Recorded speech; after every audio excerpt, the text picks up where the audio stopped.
Punya 200 boneka, Roy Kiyoshi tegaskan koleksinya bukan spirit doll, ogah disebut ikut tren.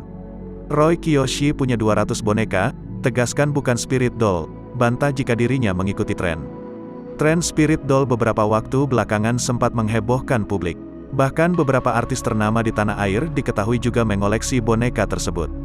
Ternyata Roy Kiyoshi juga memiliki boneka, hanya saja, dirinya menegaskan bahwa boneka yang dimilikinya hanya sekedar koleksi dan tak berisi arwah.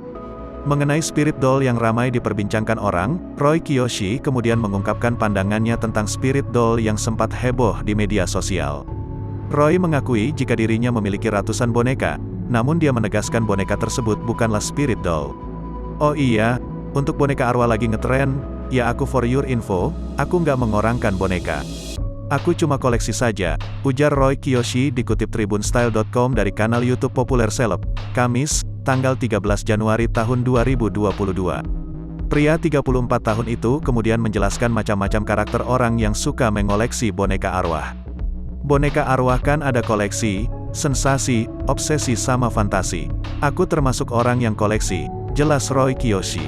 Roy membantah jika dirinya mengikuti tren. Pasalnya dia mengaku sudah mengoleksi boneka tersebut sejak 2016. Hingga kini total boneka Roy berjumlah 200. Kalau koleksi boneka aku udah 200 boneka jalannya udah berapa lama ya aku punya boneka dari 2016 sih, ungkapnya. Meski memiliki ratusan boneka, Roy mengaku dirinya tidak pernah sekalipun membawa koleksinya keluar rumah. Apalagi sampai memanfaatkan boneka untuk hal lain. Aku bukan orang yang membopong ke mall ke bioskop, aku nggak sih. Apalagi menjadi ikon di bisnis aku tuh, nggak, pungkasnya.